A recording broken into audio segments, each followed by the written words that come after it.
Have you ever felt? Are you listening? Damn. Welcome back to the series The Clash of Giants. Today's episode, the Nikon FG, built in 1982 to 1986.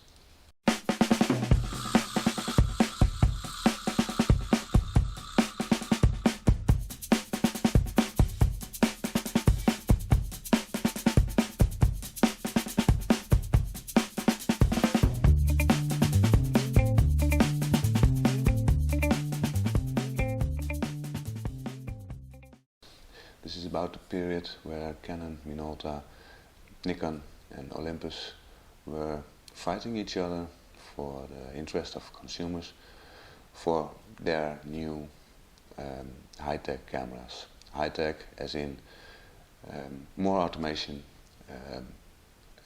in light metering, more automation in setting the aperture, shutter speed, everything.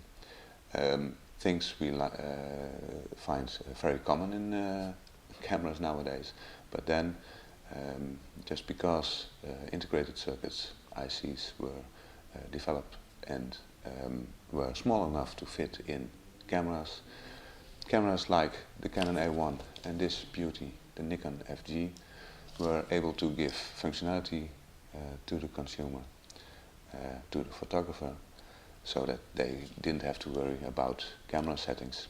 They only had to focus manually and click.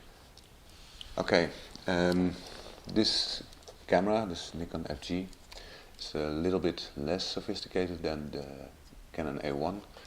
The Canon A1 had the entire range of P, A, S and M settings, and this one is lacking the S, so there is no shutter priority mode in this camera. For me, that's not an omission. I never use shutter speed priority, but yeah, Canon did, so Nikon, why didn't you? Let me walk you through this camera briefly.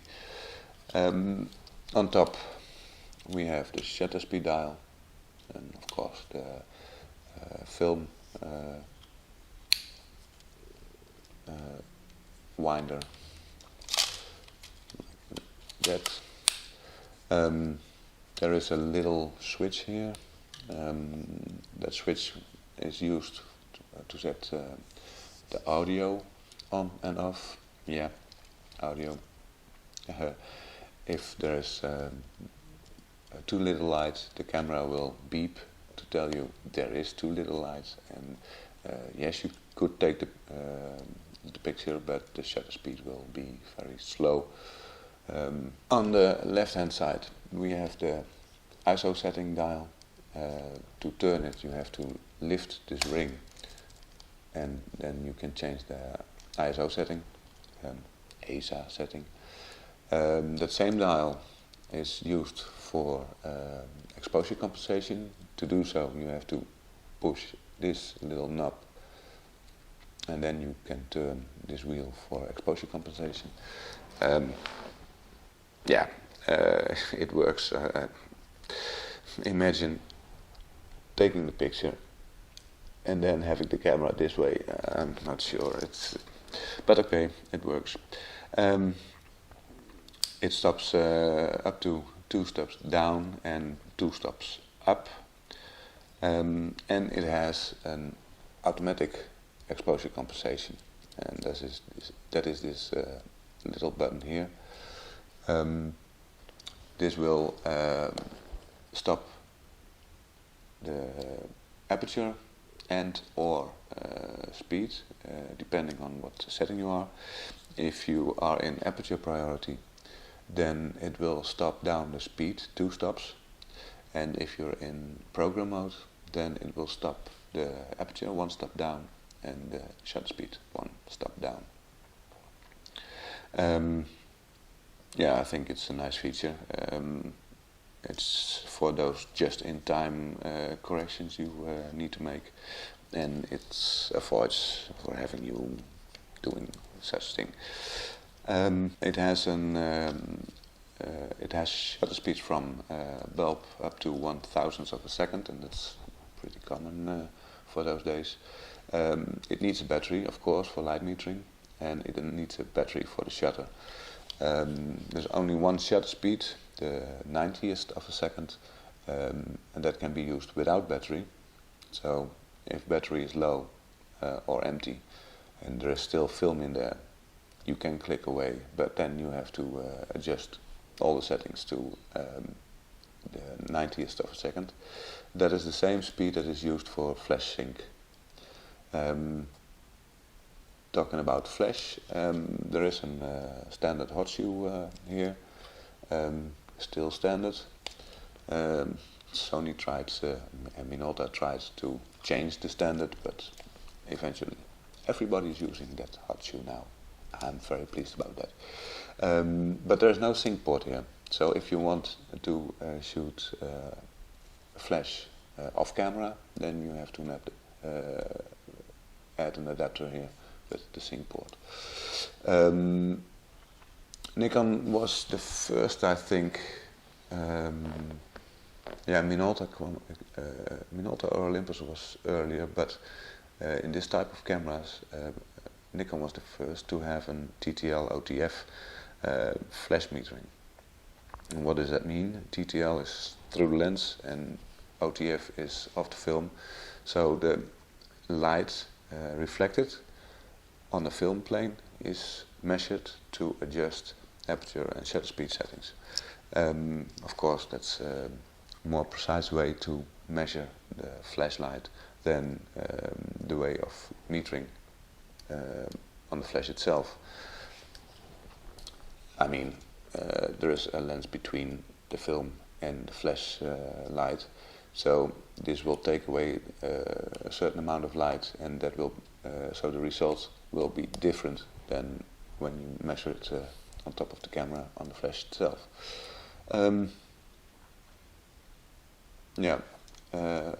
Let me show you. Let me press the shutter again so you can hear the sound, and I will tell a bit about the problem of the FG.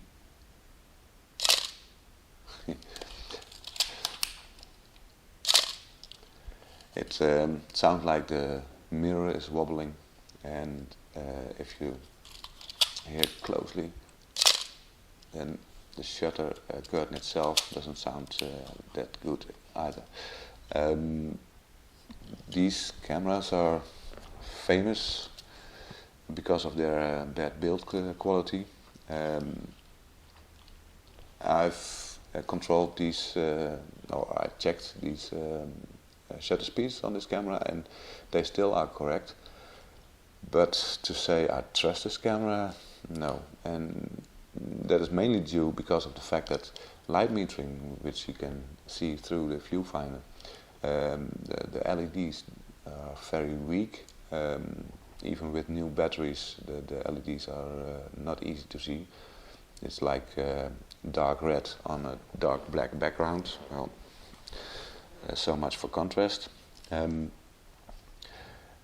So when I take pictures with this camera, I will measure the light myself. I use this app on my mobile phone to measure it, and it works pretty fine for me.